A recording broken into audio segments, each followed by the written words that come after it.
What is up, everybody? We are back outside the cage. Your favorite day of the week, my favorite day of the week. We're back with it all. UFC 288 recap. We finally got some clarity in some divisions. A lot of big fights went down, a lot of huge results. We got some other non UFC news that came out this weekend. Mighty Mouse won the trilogy. We're back at it again in Charlotte this weekend. Jairzinho Rosenstrike versus Almeida fight night. Big heavyweight matchup there. We're gonna get into it all. Thank you for joining us. First things first, my brother. How you doing? Doing pretty well. Long day at work, but we off now and we here. So day's about to get a lot better. Talking some MMA with my brother. Yes, sir. Well, let's get right into it, man. Aljamain Sterling defends the bantamweight title versus Henry Triple C Cejudo. Kind of, looking, I guess now controversial. I kind of didn't have it as controversial as some. I kind of thought it was no doubt about it. 3-2 Aljo. Yes, close fight, but I thought the 3 rounds that I had Aljo winning were for sure his rounds. So I had it 3-2 Aljo. I'm surprised the reactions coming out. I did, however, say that I was like, these dudes are going to give it a split decision somehow. But I did have Aljo winning. So what was your reaction to the fight, everything that took place, and how'd you score it? Yeah, man. I mean, great card as a whole. And the main event, dude, I agree. 3-2 Aljo. He probably won the first and the second and the fourth is what I think it was. Yeah. No, 1-3-4. And yeah, 1-3-4. And then everyone else, a lot of people were saying they thought Henry won. I heard Suga say it. I heard Eddie Atlas say it, two people whose fight opinions I respect very highly. Yeah. So I was like, what? I mean, I thought it was kind of obvious that Yeah, I thought that too. Aljo won. I mean, it was close. And you know what was really crazy? The judges' scorecards. Yeah.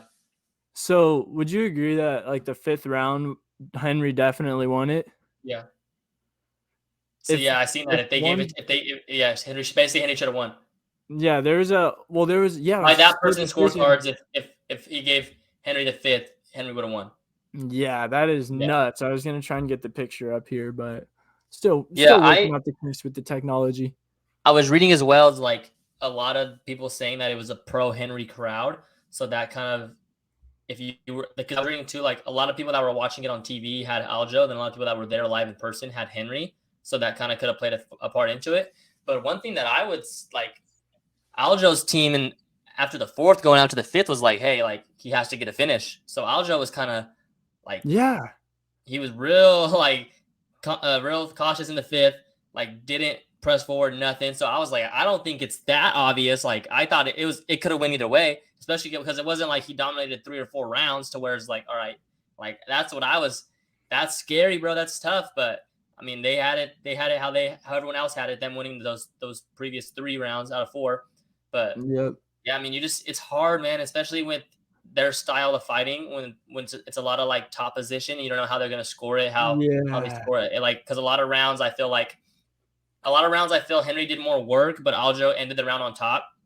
So you The don't last know like 30 seconds, yeah. yeah, so you don't know how they scored that. Do they take a look at the last 4.5 minutes, or are they gonna look like, hey, he was on top the last 30, like it's that close, got to give it to him. So I don't know. In a fight like that, I'm just not telling my guy that, but hey, they did what they did, and it was a great technical fight. I wasn't mad at the fight at all. I think it was a really good fight. But yeah, I mean, I just think that's scary to say that he needs to finish in the fifth, which I definitely think was not the case. But yeah, I Yeah. mean, all in all, a good night, and then finally the fight ends. We get the decision, We got and what we wanted. then the man, the myth, the legend, Suga Sean comes in the octagon. Woo-wee. Chills, made the night by far the best thing of the night when they brought Suga in. It's official. We are getting Suga Sean versus Aljamain Sterling. There's the clarity we get. We're hoping for Boston in August. But man, like, what was your? I know you were because I was like, I didn't know they were bringing him out. So like as Yeah, soon as they announced the decision, I was like, bro, bring in Suga. Then they were showing him, and I was like, bro, they're really bringing him in. So I know you were listening. What were you thinking? oh yeah. I had remembered hearing Suga say on one of his podcasts that they were probably going to bring him in. So that part didn't catch me by surprise. I was just excited to see how it unfolded. I mean, great job by them. Suga, he needs to work a little bit on his live on the mic Yeah, words. He's way better on interviews or on podcasts or on social media, which is a huge part of the game now. But when he's on the spot, sometimes he doesn't come up with the most amazing things. But hey, that'll get better. He's improving everywhere. And Marab, that was pretty hilarious when he took the jacket. Not gonna I lie, didn't see him take the jacket till after, like during like live. I didn't see that. Yeah, I saw Marab standing with his jacket on, and my cousin and I started dying. And then he went up on the cage, and Suga went over there to get it back. Pretty funny thing. Marab's I think it's all just great promotion. Then Suga, on an interview with Ariel today, he said he was actually watching the fight next to Aljo's mom and girlfriend. Oh, really? Like the whole time, yeah. So they were just talking. He said like they were pretty friendly and stuff. Yeah, no, it's definitely gonna be a cool build up, a good fight. I'm super excited for that one. I think the stylistic like matchup is gonna be super like fun to watch, super fun to dissect. Where do you have that now? Like I haven't seen anything Vegas wise. I haven't looked at all, but like where would you set the line? I'd say I mean, based off the fact that Aljo has the most wins in bantamweight history, and we have seen him against guys somewhat similar to Suga, aka Corey Sandhagen, and we saw what he did to Corey, made very quick work of him. So I think Aljo will probably come in as a slight favorite, maybe minus 170, 160, and then that's slight. That's big. I guess, yeah. When I think big, I think like 200 or above. Nah, but I guess 170 is big. I mean, what was Suga for Peter? Or Peter was like a minus 300, right? Yeah, Peter was up there. Yeah, so it's definitely not gonna be that. I would probably say Aljo minus 145, 150. I'm hammering Suga ASAP though, the plus money, because that's not gonna last. He's a very popular guy. How does he win? Can he win the fight? It has to be by knockout, right? Yeah.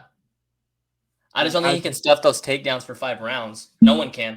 Yeah. I mean, yeah, because even Henry's an elite wrestler, and we saw the elite grappling exchanges between the two of them. But Aljo, I don't think it's about like necessarily stuffing them.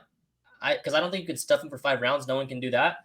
But like, can he transition and can he get stuff off his back? That's what's going to be key. Like, can he get up from those? He did with Peter. I know Aljo's a way different animal than Peter on the ground, but Suga looked good off his back, and I hope he really has just been training grappling and jiu-jitsu for the last 5 years, like he said. For sure has. Yeah. I don't know. I like Suga in it, but I think Aljo should be the favorite. It's going to be an uphill battle for Sean. He knows it. Him and Tim have been in the lab. They've been ready for this. They knew it was going to be Aljo or Henry, and it's pretty similar preparations. So, yeah.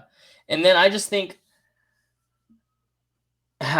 he's for sure been training the heavy grappling, and then I just think he's so much better on the feet, man. That's what's going to be the difference. Like, and I think it's one of those things, like kind of like how Suga said, like his Peter Young moment was the Jose Aldo moment. Like, I think it can be this fight because I think that he has to get him out of there quick. Like, he has to start fast. He has to get out of there quick, and like that. We finally got some fucking clarity in this division. We know what's going to happen. We know he's going to fight. We have a date, but it's nothing confirmed yet. I was hoping maybe fucking they were like, let's get it on National Fight Week, man. That's what I was hoping. There's no way Aljo's trying to fight in 2 months, though. Yeah, no, definitely. So I know we talked about this Friday, and we said that this was going to be the question that we were going to ask. Where is Aljo the bantamweight GOAT? Dude, I mean, he's got a very strong argument for it now. He has the most wins. He's getting up there for title defenses. It's hard to say because I wasn't witnessing it live, but I think I still have Dominic Cruz over him just because he was the champ for so long. And yeah, he was injury plagued and stuff like that, but I don't know. I just think it sounds so stupid to say, but for every fight before this one, you could kind of pick at all of Aljo's wins, and you know what I mean? Pick things out that you're like, did he really win? So I'm going to say he's not the GOAT yet, but he's definitely in the territory, has a very strong argument for it. But in my opinion, no. What do you think? Yeah, I mean, I don't know. It's definitely a lot of like recency bias, but I just think like we come on here every single week and we talk about this 135 division and how great it is and how many killers they have in this division, like, and how deep the division is. But yet Aljo just always continues to win. So it's like, I feel like it's unfair to sit here and say like, this is the best division in the world. so deep and all this, and then you've only had one champion for so long, and then it's just like, how can you not give him his flowers for that? Because I don't think the division is the deepest it's ever been. It wasn't this deep for Dominic Cruz. Like it just wasn't. So I don't know. I think if you look at the guys that Aljo's beat, definitely better than the guy Dominic Cruz has beat. Yeah, and 100%. The guys that Dominic Cruz has beat, most of them got mopped the floor. They just got whooped when they fought the guys in this era, even though, they were older. But it's tough to say. I want to see one more from him. I respect Aljo, but I do not like his fighting style. When he goes down on his knees and he just waves his head. That was weird. That was weird. Bro, I don't know what that was. That was just mocking the fact that people can't do anything right there. Like you can't kick him, you can't knee him. That's got in the fucking head. That's what he gets. Some ONE FC rules right there. He's asleep if he's doing that. So I don't know, man. I respect him, but I'm not personally a huge fan. Agreed. I'll leave it at that. Well, let's get to a guy that I am a huge fan of, Gilbert Burns, losing to Bilal Muhammad, 5-round decision. Bilal dominant from the beginning. Gilbert kind of hurt his elbow, but I mean, I think shoulder. Yeah, okay, whatever it was. But whenever we talk about whenever they want to dissect fights, and so for example, everyone's like, oh, Gilbert got hurt. I don't take that into effect when he got hurt because of the other guy. Mm-hmm. He got hurt because of the kicks. Yeah. So that doesn't mean anything. No, he got hurt because of the kicks. So, I mean, I don't know. I'm not gonna. It was a boring fight, but I think Bilal did what Bilal had to do. I mean, we knew that's what Bilal does, though. We knew Bilal's gonna. If Bilal has to make it ugly and win, he's gonna make it ugly and win. If he has to make it boring and win, he's gonna make it boring and win. That's just who Bilal is, and that's what he does. But I mean, I don't want to say a great performance, but I would just say a great technical, a good win. Got in and got out off a tough weight cut, short notice fight. It's kind of what you got to do. Get in and get out, and he did that, and he's definitely next up after Kobe and Leon. So what do you think about that one? Yeah, dude. I mean, great performance from Bilal. Obviously a bummer that Gilbert got hurt and we didn't get to see the fight play out in his true form. But like you said, it was caused by Bilal. So you can't take anything away from Bilal because of it. And did you see Bilal's ankle? The stuff about that? Oh, yes. Dude, that thing was hurt. And he even said it today that it was injured a while ago and then he re-injured it pretty bad during fight week. Yeah. So, I mean, it's not like Bilal was completely healthy either. Yeah, he was throwing a lot of kicks, but he didn't shoot one takedown. And I was thinking that it might be because he didn't want to wrestle and risk rolling that ankle, having to try to push someone's body, planting off that ankle. So it's not like he was at 100% either. Just speaks to what dogs both of those guys are, that they were going into a 5-rounder, knowing that they were beat up. I think my theory about Gilbert played true a little bit, that he was feeling that wear and tear just from the weight cuts. I think it was 3 fights in 100 days or something like that. So, and before that's not even counting the Hamza fight. So yeah, he's been in there, and I think you just kind of hit a wall eventually, even if you are training. And we saw Bilal get out there. Did you see what Colby said today? About he has to fight again or something? But one, I don't get why Kobe should be talking anything. He got a lucky title shot. And 2 is you're not the title guy, so why do you don't get to say what Bilal does and what he doesn't do? Yeah, facts. I don't understand that shit at all. Yeah, people are getting a little tired of Colby, I think, because he used to. I don't know, bro. I like Kobe. I like his fighting style. But that's just stupid. That makes no sense, bro. You're not the champion. You don't get to dictate who gets a shot and who doesn't. You're lucky you got a shot. Facts. And when he was talking, but he would go out there and be really active and back it up, it was cool. But now he's just talking and not fighting, and it's getting old, I would say. Yeah, definitely. We want to see something from him soon. I saw one thing on Instagram that said, Bilal versus Shavkat is the fight to make. No, I was like, chill out, bro. Y'all just hate Bilal, don't you? Yeah. No, but I think Bilal's for sure good. Bilal's for sure up. I think Leon takes care of Kobe, so Leon Bilal too. Let's run it. One thing that I was super impressed about, and I want to see a title shot, Yan Xiaonan, your dog of the day, wins by knockout in the first round for the women's strawweight division. That's a huge knockout. I think that's the type of win that for sure warrants a title shot. You would say she gets a title shot? Yes, dude, especially in that division when someone has that much hype. The only thing I was going to say, my only other theory is you could milk one more if Rose is ready to go. Because her and Rose for a title shot, that's another big fight. And then the title shot's going to be a somewhat big fight regardless. You're saying Wei Li versus Rose? No, Yan versus Rose? Yan versus Rose for a title eliminator. Okay.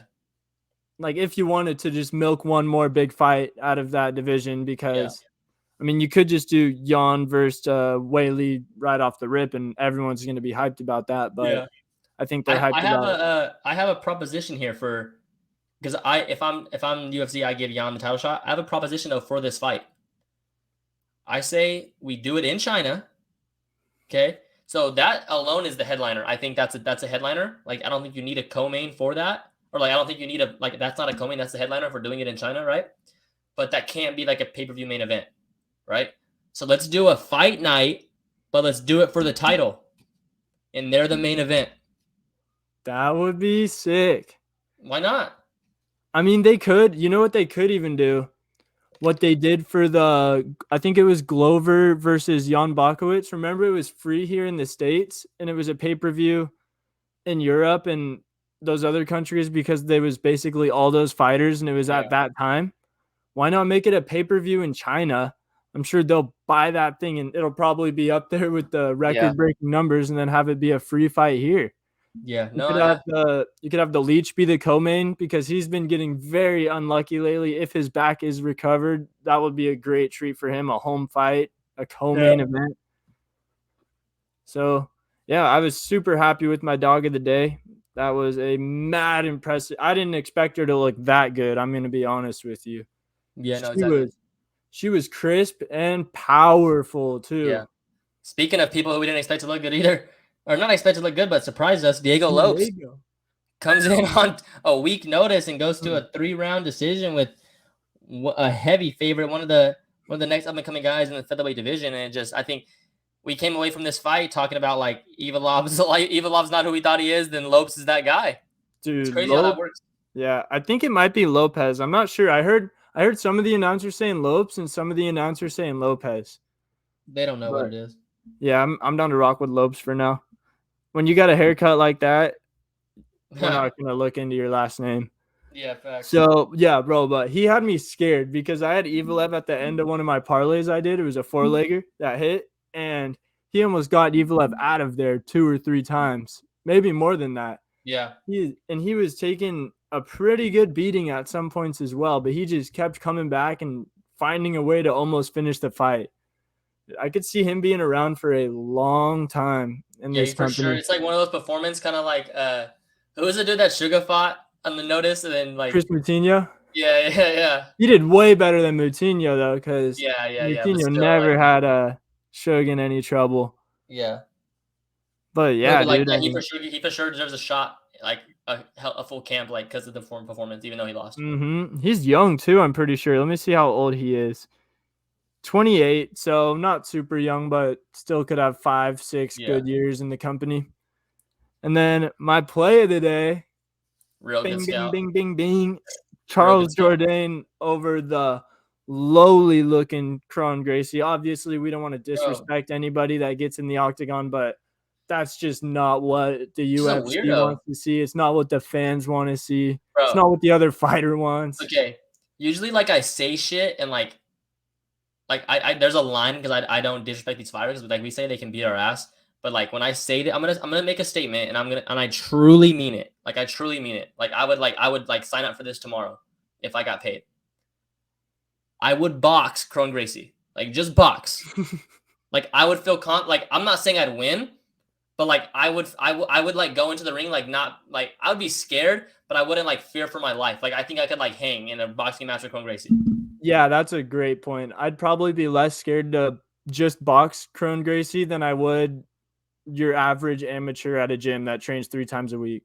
Bro, like there's just nothing on the hands that scares me. Bro, I don't think I just think those jiu-jitsu guys are so like caught up in that shit, which I get it. It's like it's my favorite base. I love jiu-jitsu, but it's like they think just going into this shit now, like, oh, I have jujitsu. Like, I don't think they're training like on the mitts, but like, I don't think they're throwing punches. I don't think they're sparring. Like, I do not think they're doing that. And I think like in the past with his dad and shit, like no one knew what jujitsu was, so it was like really like surprising, and you can get people like off guard. But like now, even your basic like MMA guy is training jujitsu 2-3 times a week. Like even Suga trains jujitsu every day.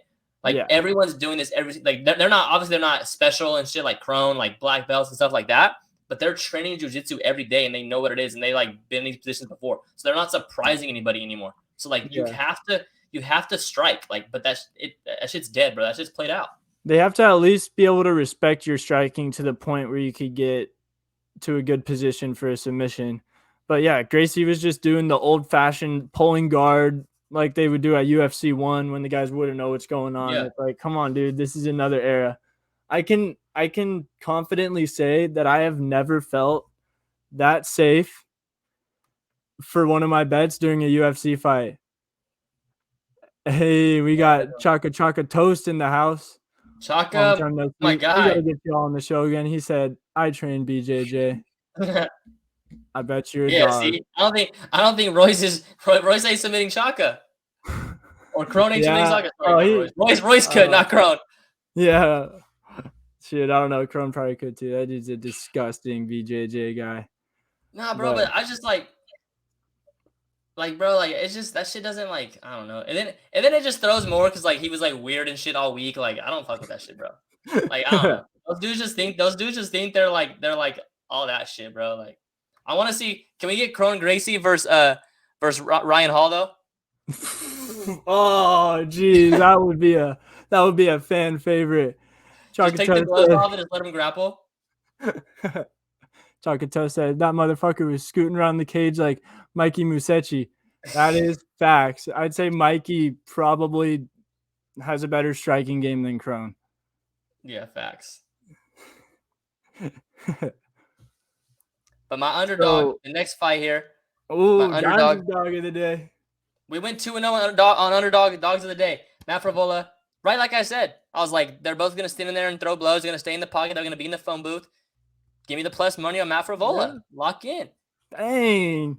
Dude, that was a banger of a fight, just like we thought it would be. Hey, and Barry, I don't know if you placed that parlay or not, the first round finish for that fight and the Parker Porter fight, but that one would have hit if you did. Real good scout on that. Thank you. So, yeah, dude, Frevola, does he deserve a number next to his name in the lightweight division now? Yeah, for sure. I think 3 straight knockouts. I think that's his 3rd straight knockout. He for sure does. Yeah, and they've all been a guy like Drew Dober. Like that's a big win to finish a guy like Drew Dober. 3 straight knockout wins for Matt Frevola. First, all in the first round. Yeah, that's the first time that or not the first, but one of the few that Dober's chin has been cracked. The Giga chin, as people say. Yeah. Sad sight for Drew Dober fans, including myself. But I mean, I was happy for Dimes' dog of the day, obviously, so I didn't stay down for too long. I didn't have any money, or actually, I had that one in a parlay for it to go under the first round. Let's get he said it was this motherfucker puking on the bathroom that left early in San Diego. Yeah, for the new fans, it is Chocolate Toast out here exposing me. I just gotta own that one. That was for sure him. Yeah, we were at the Cruise Cheeto event, and I was a little hungover from the night before. I didn't know the card started at 11. I thought it started at 3 or 4 or something. So I thought I would have the whole afternoon to recover, but that was not the case. We met Chaka and Steve Nonek outside of Chick-fil-A. That was my one chance to recover, and it did not happen. You're the last person to see him alive, for real. Like after that, he was dead. I was sitting on the grass waiting for my Uber, and then my head was just hanging out the side of the Uber the whole way home. I was like, I'm not going to throw up. I already got it all out. And the girl was just driving as fast as she could, man. You live and you learn, right? First UFC event, only UFC event for me. Didn't even get to watch it. So, oh my god, that's just hilarious. That one, no, but all right, hold on. Back on track. Can I get Matt Frevola versus Money Moicano? Oh, I like that. Did they find Sarayuki another opponent, or do you think they'll try and rebook that? I mean, I think they for sure try and rebook it, but I don't know. I want to see that shit. Yeah, bro. We got Money Josh Moy Emmett versus, Kondo. we got Josh Emmett versus Taporia booked. Ooh, let's go. That's for is it like June 16th? I think it says. Let me Pretty get the date soon. on that. Oh yeah, also a little MMA news that we forgot to bring up in the last pod because I don't think either of us were, too concerned about it. Amanda Nunes and Juliana Pena 3 is off as of now. There's a new opponent that goes by the name of Irene Aldana. She's ranked number 5 in the division. I'm not even sure if it's a rematch or not. Bro, I'm not gonna lie to you. I'm not gonna say I like this fight more, but I'd be scared. I'm not. I mean, she shouldn't be scared, but Amanda's got to be cautious, bro. Aldana's big. It's a tough matchup. I like it. You like it more than I Pena? don't think she rolls over. I don't think she rolls over her. They haven't fought yet. I don't fucking know. I'm not gonna lie. One thing that I do want to say, and I don't want to get off track, but like, can we stop calling Amanda Nunes a double champ? That 145 belt, that shit doesn't exist, bro. Thank you. I hate when she comes. I hate when she comes up here with 2 belts. Like, that shit's not real, bro. It hasn't been real since like at what, some point like you just gotta Cyborg? vacate it. Like, yeah, like I don't like that shit at all, bro. Yeah, just take it off the. I don't even know if it's in the UFC app anymore. No, it's literally if you go to the like UFC app and you go to like the featherweight women's, it's literally just her. There's no rankings or nothing. That's so stupid, man. It's just to no sell sense to me, tickets, just to put something next to the name. But yeah, man. So let's see where we at. We're at Kennedy, our guy, Big Kennedy. That's what I'll call him. He won a great fight versus Devin Clark. That was a banger as well, dude. There was a few that could have been fight of the night on this card. I thoroughly enjoyed it. I think the last 2 might have been the 2 least entertaining fights, honestly. Yeah. Besides Charles Jourdain and why was it so? I feel like it was so late too. It's because the 2 5-rounders. But I feel like it's never been that late. That shit was. I was falling asleep in that bitch. Yeah, dude. Imagine how they felt on the East Coast. 3 hours later, shit, like in the morning there. Yeah, that's probably why the fans weren't like super rowdy by the end of it either, because they sounded like they were louder in the prelims. Yeah, that's probably when it was like prime time. They were probably all tired and shit. But yeah, Kennedy, part of your parlay, right? Yeah, parlay was cooked though. Jan killed the parlay. Everything else hit on the parlay. Big Jan. 3 out of 4 hit on the parlay. Trash. Usually how it goes though. Yep, that's how they build those towers in Vegas, huh? Parlays. They don't build them off straight bets. They build them off parlays. Yeah, dude, Kennedy, he's moving up in that 205 division. I think that is 3 wins in a row for him. All finishes as well. So, yeah, let's get him a ranking. He's huge too, 6'5". Yeah, no, that's why I like him, bro. Like every time I see like I do like the film and like watch him like fight and like see like evaluate the fight, I just always like gravitate towards that because I'm like, bro, he's 6'5", like he's fucking longer than all these dudes. Like he's gotta like. So I think like I'll always have to bet on him just because I like the matchups that he's always gonna have. He's not wiry at all. He's built as well. Yeah, no, he's good, dude. And then Parker Porter, Braxton Smith. That one was a wild one. Ended in the first. Braxton just ran out of energy after about 45 seconds. And yeah, ended in the first. Like I said, hope y'all did that parlay.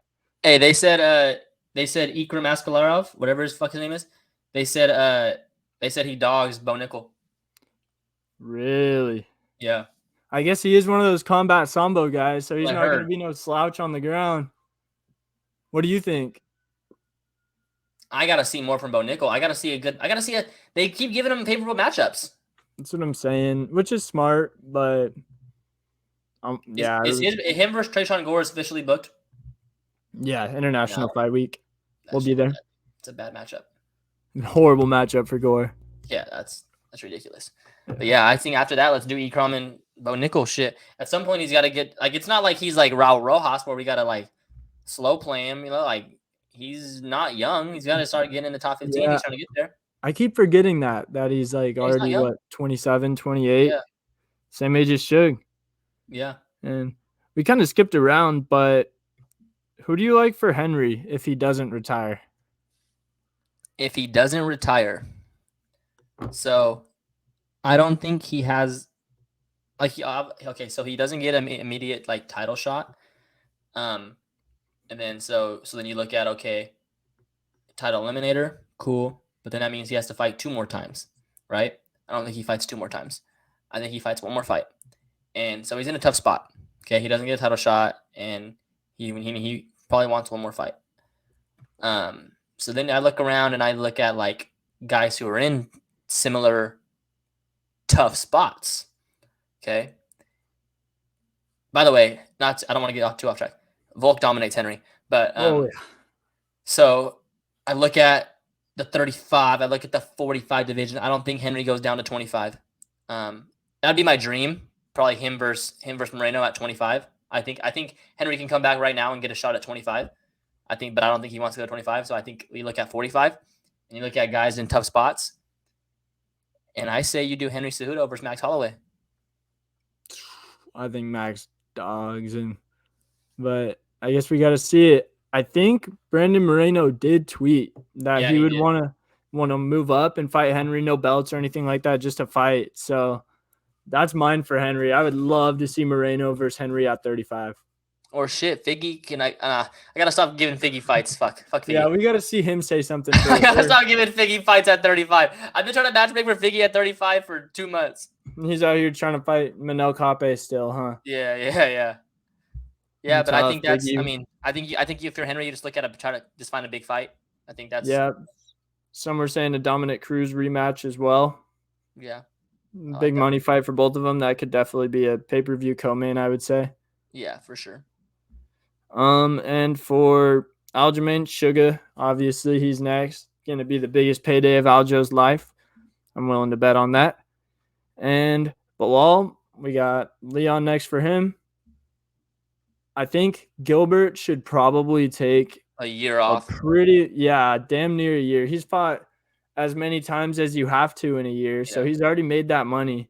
I don't think I just think I'm not gonna make a match for him because I think by the time he comes back, it's gonna be all different. So by the time I would want him to come back, it's gonna be all different. So the one I had, I'm off. You deserved it, Gilbert. One I had where they could both take a long break, even though this guy already has kind of been, is Jeff Neal versus Gilbert Burns. Yeah, because Neal went through an absolute war in his last fight. So yeah, maybe that one, maybe later in the year, early next year, but I wouldn't expect to see Gilbert back for a while, but who knows with that dude, honestly. Yeah, you never know. Yeah. Let's get into the card this weekend. Rosenstrike versus Jailton Almeida. Jailton Almeida coming in at minus 550, Rosenstrike plus 400. Big spot here for Almeida. Kind of like this is the win that puts him in the talks for the title, the talks for the top 5. So what do you like here? Do you think Almeida can pull it off? And do you think we're talking about him on Monday as the next guy in the heavyweight division? Probably not, if I'm being honest. I don't know. I'm honestly not like insanely pumped for this fight. I'm pumped for the card in general because it's a pretty stacked card. And whenever they're on ABC, they're always a banger. But I think Biggie Boy will still be able to get it done. Yeah, I'm betting actually Rosenstrike plus 400, bro. I think 400? Bro, yes. Rosenstrike's plus 400, Almeida's plus 550. I don't like that line at all. Give me Rosenstrike all day for that price. Seriously, man. Yeah, Rosenstrike, he has that big time experience. I guess Almeida has more wins, but yeah, I don't know. I like that. Here, your guy's up. Anthony Lionheart, your future champion. Yes, sir. The light heavyweight division. You think he pulls it off versus Johnny Walker? Fights a pick him here. I like Smith. I think his experience will show through. It's a 3-rounder, so he's going to have his foot on the gas from the beginning, if I had to guess. Yeah. And I think Smith by decision, probably, if I had to guess. I like that. I like Smith, too. This last one I'm interested in here. D-Rod versus Ian Gary. D-Rod's been super active, by the way. Shouts to D-Rod. Mm-hmm. Crazy this fight's like the third fight. This is a really good fight. Ian Gary minus 280, Rodriguez plus 230. Who do you like here and why? I am excited for this one because we finally get to see Gary against another very solid striker. Yeah. D-Rod is no slouch on the feet at all. He's been around for a while. He's been in there with very good dudes. So this is going to show us how good Ian really is. But I think I'm rocking with Ian. He hasn't looked like a world beater. His last fight, he kind of showed like, all right, he's like human. Mm-hmm. Because like his first like 3 fights in the UFC were like, damn, like this dude's just rolling over everybody. But his last fight when he got dropped, I think, Rasan Kanan, like that was like I was like, damn. But then he came back and battled and he ended up getting the win. So yeah, but yeah, like his first 3 fights before that, he didn't really take any damage. He got anything he wanted, picked everyone apart. So I'm excited, like you said, I'm excited to see him versus someone who's going to bring the fight to him as well and kind of have that same mentality he is. So this is a great test for him, and I love this fight a lot. So I don't know. As far as who I'd pick, I think Ian Gary wins, but I'm not confident for that price. Yeah. What is it again? Minus 230. Yeah. You don't like to lay that down. No, not at all. And then we also got one of your CKB guys fighting on the prelims. They tucked him down there. Carlos Uberberg coming off of a knockout win, right? Yeah. Yeah, most of his fights have been knockout wins, besides his one against Kennedy, which was almost a knockout win, but then he just ran out of gas, and Kennedy showed what a dog he is. I like Carlos. That might be one of my plays of the day, or maybe my play of the day. He's plus 390. Carlos is plus 390? Yeah. Come on, bro. CKB, you know how we rock down there? Dang. You know how we rock down there? So dog of the day? No, he's minus 390. Oh, I said plus. I was tripping. No, he's minus 390, so that's not your play of the day. We're not laying out. All right. Yeah, I don't have the odds up right now. My Yeah. printer's broken, so I didn't get to get my paperwork out in front of me today. But yeah, super excited for this card, though, for real. Charlotte, shouts MJ. You think MJ will be in the building? Nah. Shouts MJ. Let me get the logo on the back. Shouts MJ. Yes, sir. Maybe Mellow Dip actually won't be at all. I was Hell thinking no. He's in LA right now being a wild boy, no. as LeVar would say. And then also this weekend, we had the ONE FC first card in North America. Pretty sick variety. That girl, her name is, I should know the full name, but Stamp is her last name. And she had a nasty body kick to finish off her fight. Did a cool little dance after. And then we had Mikey Darth Ravioli or something like that is his nickname, Musumeci, with a dominating win. He was wrenching on that guy's knee. Did you see when the guy tried to oil check him? Yeah. I was like, bro, those grapplers are wild, dude. Yeah, definitely. But yeah, I love like the variety in the promotion. Like me you go too. from grappling to Muay Thai to kickboxing to MMA. Like I like that a lot. Like I'm down to watch one grappling match, 10-minute. I'm not trying to watch a whole let's part just of throw it. Ryan Hall and Cron Gracie on there. It's fine. Get him on the UFC Uriah Faber A1 grappling or definitely something like that. And then we had Rod Tang, your guy. Bro, I was gonna ask you too, like, is he ever coming to the MMA or UFC? I don't think after that one MMA round. He's only like 25. Huh? He's only like 25. That's true, dude. He's young. He'd have to start training that takedown. Bro, his kicks and his hands are disgusting. Yeah. We saw though how obviously DJ's one of the GOATs, but he made Rod Tang look like nobody. His first MMA fight, he fought DJ. Like, come on. Yeah, I'm sure he's had some MMA rounds and fights and stuff like that, but he looked like a deer in headlights in the grappling department. Yeah, definitely. So, I mean, he's only 25 though. I think he makes a good amount of money in one doing this though. So yeah. How many wins does he have? Like 200 something? Yeah, crazy amount. It's like, and then he can fight all the time in this shit, so. He can fight all the time in doing this, so. Facts. Yeah, they'd be doing those tournaments and stuff like that, like 10, 20 fights a week probably. And then did Brian Battle get taken off of this? Huh? He's on there. Oh, yeah, dang, dude. He is not getting that card placement anymore, but we got Brian Battle, tough alum. Where's he's from, by the way? He's from there. He's from Charlotte? I think he's from North Carolina area. Hey, so get the crowd in there early. That's why he's down there on the early prelims. Yeah. But Yeah, shouts Brian Battle. I'll be tuning in for the Tough Alum. Does Great card. does Demetrius Johnson ever come back to the UFC or no? Nah, too old. And he's already making good money. I think he likes what he's doing in ONE FC. He's happy with the management over there. He's the guy there too. Yep, the complete opposite of how his relationship was with the UFC. I think he has a lot of say in what he can do over there too, which you don't in the UFC. I just hate that like the bantamweight and like flyweight divisions weren't like they are now back then. Facts, dude. Mighty Mouse, like he would have no issue selling pay-per-views in today's day and age because there's so many more fans that would be down to watch him fight all the time, no matter who he's fighting now. Yeah, for sure. With how much the sport's just grown in general. I mean, yeah. And then we're also going to be introducing a new little segment. We're still working out the kinks on it. What you got for me? I'm excited for this to see what I'm excited to see what you got for me for real. So what are we calling this segment? Go ahead. We're gonna call it just what the fuck of the week, I guess. We'll try and think of a better name if anyone has one. Drop it down in the recommendations. But we're basically just gonna find something in the huge world of the fight game that's just a little out there, just some sort of weird promotion or some weird fight, like some Russians fighting in a car, choking each other out at press conferences. Car jitsu, shouts Chaka. Yeah, some smaller people fighting. So for this week's What the Fuck moment of the week, we have this video from XMMA. And now, guys, we have special guests. Yo, listen to me! Hasbullah! You motherfucker!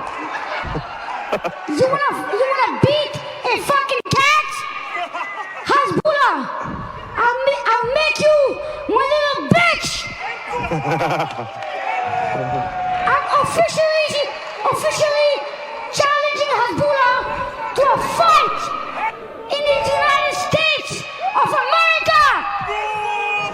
Hasbullah! Again! I'll make you my little bitch! Wow. And from Hasher with a fight to prove. And now, guys, we have special guests. Bro. Okay. Bro, you can. Hey, I've been trying to get Hasbullah. Bro, here's the thing. And I fuck with Hasbullah. But, bro, like, you got the UFC deal. You got the UFC money. Dude's going to try to fight. Like, Hasbullah's ducking smoke. I'm telling you. Once he steps in the octagon, all the hype's going to go away. Oh, yes. Bro, a lot of these dudes want smoke with Hasbullah, bro, and he's ducking the smoke, bro. They're like, hey, I picture it like Nate Diaz. I'm going to fight your fucking ass. Bro, you can't. I'm telling you, they're probably like, bro, this dude got UFC deals? Like, hell no. Like, let's run it in the cage. That should be my UFC deal. Because all he wants to do is pull out guns and knives, bro. He's not with the smoke. In fact, he's not a true martial artist. He just tries to act like bro. I'm telling you, Hasbullah is ducking a lot of smoke. You gotta start seeing these dudes, bro. You can't just run around with all these UFC dudes with Dana White, all this UFC money, and not expect dudes. You gotta get in the cage. You can't just act like one of them. There's no way none of that shit ever gets sanctioned. Bro, XMMA, they were promoting it on their IG, but who knows with that promotion? They'll schedule an event and then just call it off like the week of. So I don't know if we want to trust those guys. Whoa. Bro, that shit's hilarious. Oh yeah, I want to find that guy's name, but he is a funny looking guy, I must say. We got to get the tail of the tape for that one, too. We got to find out the height and weight. Yeah, that guy's definitely a little bit taller than Hasbullah. He's got some length on him for sure. Where is his name? Let's see. That was a good one, though, to start it off. Thank you. Yeah, and if you guys have any submissions for a What the Fuck of the Week, just send them into our Instagram, and we will happily pick through. Maybe if there's a couple good ones, we will play multiple in a week because it is pretty funny.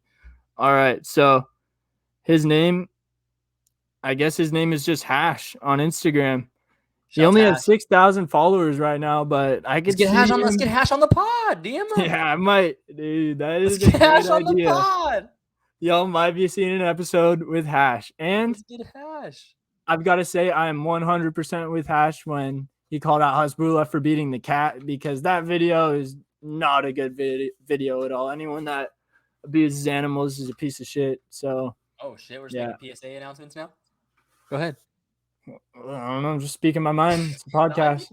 Go ahead. But, Just get that shit off your chest. Yeah, I don't know. I'd kind of like to see Hasbulla get flatlined at this point. So, yeah, Zion Clark, if you're still out there looking for a fight, I know, dude, he would literally murder Hasbulla. Don't get me It started. would not be close. Don't get me started. Don't get me started. Yeah, so shout out Hash. Hopefully we can get him on the pod. That would be an elite. Yeah, get Hash on outside the cage. Start the hashtag. And then I've got to bring it up. Last time we were on here, I said, hey, what's the Golden State Lakers series going to be I was waiting for the show to wrap up so we can talk about it. Like, go ahead, I'm ready. Yeah. Now 45 minutes in, this is usually about the time we start talking some hoops. Yeah. So it was fun. Yeah. I mean, game of adjustments. We're gonna adjust. We're gonna adjust tonight. We adjusted after game 1. It's a chess match. Whoever has the most chess pieces. I still like my guy to make the most adjustments. Shout out to Darvin Ham though. He's made some good adjustments. I didn't think he was gonna be this good, but we'll see tonight. I think tonight's a big one. I think whoever wins tonight wins the series. Yeah, because 2-2 going back home, that's a great spot to be in. Bold statement. I think whoever wins tonight wins the series. So I'm definitely gonna be locked in right now. I'm honestly just about to lock in. Stop it. I'm very confident. I'm very confident. I don't get rattled because I've been here before. These dudes, like, they haven't been in these big playoff games in quite some time. Their last big playoff games were in the bubble. So, like, just like when we were down 2-0, we were down 2-0 to Sac. It's like, bro, I'm not worried. We've been here before. We have champions. We got winners. We got championship pedigree. So I ain't worried. We're gonna even it up tonight. 2-2, going back to the Bay. We're fine. That's facts. They are starting Gary Payton. They laughed at us too when they said we were starting Michael Green. What happened in game 2? Everyone was laughing when we were starting Michael Green. Didn't have a choice. Cool. It's because Looney had the flu. Shout out to GP. It was Flooney. We're good. I'll see you next week. We'll be here. I think all it really depends on is how Anthony Davis plays. Depends if him or his twin brother shows up. Bro, what did I just seen someone say? Oh, they said Anthony is like alternate days. Like he's like, that's what AD stands for? Yeah. It don't make sense, dude. Yeah, it really does not make any sense at all. You know what I find myself thinking? And I'm not very knowledgeable in the basketball world, but I just keep thinking if the Lakers had Ingram, Randall, and somehow a healthy Lonzo right now. You can't say that because you got one ring out of it. Like I tell people all the time, like a lot of teams would do anything for one ring. Like I don't think Toronto looks back at the Kawhi shit and like regrets it. That's different though, bro. That ring didn't even feel like the ring. It's a ring though, bro. You guys got a ring out of it. Like it doesn't matter. Like you do no anything home to get, games, you do anything to get one ring. No parade, no home games. Still got a ring. Nothing. No fans in the crowd. Bro, the saddest video might be the one where the Lakers are celebrating on the court after they won the championship and all you hear is like the shoes squeaking. Yeah, that shit had to be weird. It could not have felt like you're going to play a finals game. Imagine for LeBron. He's been to so many finals. He knows what that's like. And then he goes out there and it's just an empty gym with some babies in the crowd. You got Russell Westbrook talking shit to the babies. That was the best part of the bubble. He's staring them down. Yeah, the bubble was fucking funny. I gotta go lock in, man. I gotta go watch this. I gotta go lock in on this game. I gotta go get my spot. I'm locked in tonight for real. So you're in trouble because I'm locked in tonight from start to finish. All right. You better make some calls to the Warriors bench because we'll be all right. Need to have some answers. We'll be all right. All right, then, everybody. That's it for episode 41 of Outside the Cage. It's crazy. Dirk. 41 episodes. We forgot about 40 last week, but it's a pretty big milestone. Shouts Dirk. Yeah, shout outs Dirk. Hell yeah. According to sources, only about 6.2% of podcasts make it to 41 episodes. So I like our odds. We're elite. All right. Till next week. Doses.